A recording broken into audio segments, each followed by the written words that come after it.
എല്ലാവർക്കും നമ്മുടെ ചാനലിലേക്ക് വീണ്ടും സ്വാഗതം. എല്ലാവരും സുഖമായിട്ടിരിക്കുന്നു എന്ന് വിചാരിക്കുന്നു. ഇന്നത്തെ വീഡിയോയിൽ നമ്മൾ കൈനറ്റിക് സാൻഡാണ് ഉണ്ടാക്കാൻ പോകുന്നത്. സിമ്പിളായിട്ട് ഉണ്ടാക്കാൻ പറ്റുന്ന ഒരു മെത്തേഡാണ് ഇന്ന് കാണിക്കുന്നത്. അപ്പോൾ ഇതിന് വേണ്ടിയിട്ട് ഞാൻ ച്യൂയിംഗമാണ് എടുത്തിരിക്കുന്നത്.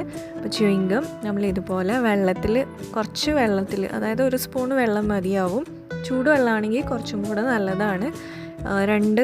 രണ്ട് ച്യൂയിംഗമാണ് ഞാൻ എടുത്തിരിക്കുന്നത്. അത് ഈ വെള്ളത്തിലൊന്ന് മിക്സ് ചെയ്തിട്ട് സ്ലൈമാക്കി എടുക്കുക. അപ്പോൾ സ്ലൈം ആക്കുന്നതിൻ്റെ വീഡിയോ ഞാൻ ഓൾറെഡി ഇന്നലെ ഇട്ടതാണ്. അപ്പോൾ കണ്ടിട്ടില്ലാത്തവർ പോയി കണ്ടു നോക്കുക കേട്ടോ.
അപ്പോൾ നമ്മുടെ സ്ലൈം ഇവിടെ റെഡി ആയിട്ടുണ്ട്. ഇനി നമുക്ക് കൈനറ്റിക് സാൻഡ് ഉണ്ടാക്കാം. അപ്പോൾ അതിന് വേണ്ടിയിട്ട് ഈ ഒരു സ്ലൈമിൻ്റെ കൂടെ നമ്മൾ പൂഴിയാണ് ആഡ് ചെയ്യുന്നത്. ചെടുത്ത് പൂഴിയാണ് ആഡ് ചെയ്യേണ്ടത്. അപ്പോൾ പൂഴി ആഡ് ചെയ്യുമ്പോൾ കുറച്ചായിട്ട് ആഡ് ചെയ്യാൻ ശ്രദ്ധിക്കുക. ഈ ഒരു മിക്സ് എങ്ങനെയാണ് കൈനറ്റിക് സാൻഡായി വരുന്നതെന്ന് നമുക്ക് കാണാം.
പൂഴി ഇങ്ങനെ കാണാനൊരു ലുക്കില്ലാത്തതുകൊണ്ട് ഞാൻ കുറച്ച് കളർ ആഡ് ചെയ്യുന്നുണ്ട്. അപ്പോൾ കളർ ആഡ് ചെയ്തിട്ട് പിന്നെ മിക്സ് ചെയ്യുമ്പോൾ നിങ്ങൾ ഗ്ലൗസ് ഇടാൻ ശ്രദ്ധിക്കണം. ഇപ്പോൾ ഞാനിപ്പോൾ ഗ്ലൗസ് ഒന്നും ഇട്ടിട്ടില്ല, പക്ഷെ നിങ്ങൾ മിക്സ് ചെയ്യുമ്പോൾ ഉറപ്പായിട്ട് ഗ്ലൗസ് ഇട്ടിട്ട് മാത്രം മിക്സ് ചെയ്യാൻ നിൽക്കുക കേട്ടോ.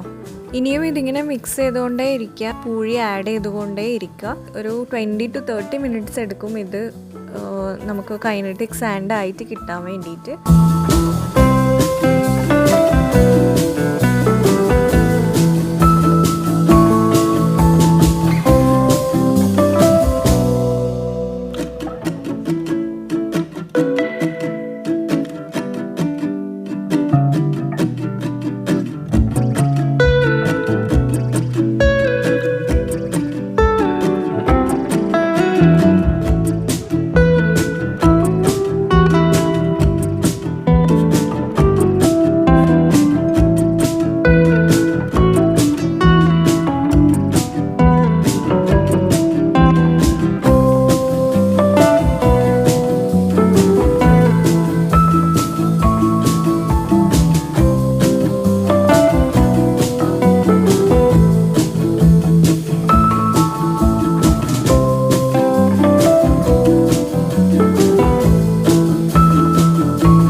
അപ്പം നമ്മുടെ കൈനറ്റിക് സാൻഡ് ഇവിടെ റെഡി ആയിട്ടുണ്ട്. ഇനി ഇത് നമ്മൾ പെയിൻറ്റ് ആഡ് ചെയ്തതുകൊണ്ട് ഒന്ന് ഉണങ്ങാൻ വെക്കണം കേട്ടോ.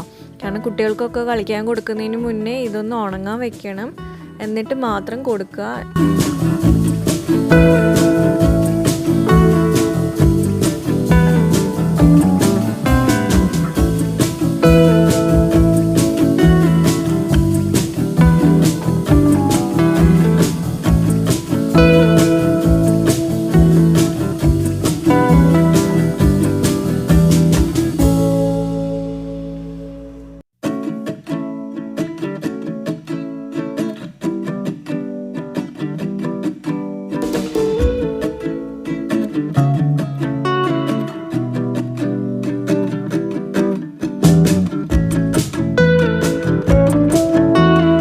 അപ്പോൾ ഇതൊക്കെ കണ്ടോ, നല്ല രീതിയിൽ തന്നെ വന്നിട്ടുണ്ട്. അപ്പോൾ ജസ്റ്റ് 2 ഇൻഗ്രീഡിയൻസ് മാത്രം വെച്ചിട്ട് ഏറ്റവും സിമ്പിളായിട്ട് ചെയ്യാവുന്ന ഒരു മെത്തേഡാണ് ഇന്ന് കാണിച്ചത്. കുറച്ച് സമയം എടുക്കുന്നേ ഉള്ളൂ, പക്ഷേ നമുക്ക് എന്താ പറയുക, പെർഫെക്റ്റ് ആയിട്ടുള്ള സാൻഡ് തന്നെ കിട്ടും. അപ്പോൾ എല്ലാവരും ട്രൈ ചെയ്ത് നോക്കുക. വീഡിയോ ഇഷ്ടമായിട്ടുണ്ടെങ്കിൽ ലൈക്ക് ചെയ്യാനും ഷെയർ ചെയ്യാനും ഒന്നും മറക്കരുത്. പിന്നെ നിങ്ങളുടെ അഭിപ്രായങ്ങൾ കമൻസിലൂടെ അറിയിക്കാനും മറക്കരുത്.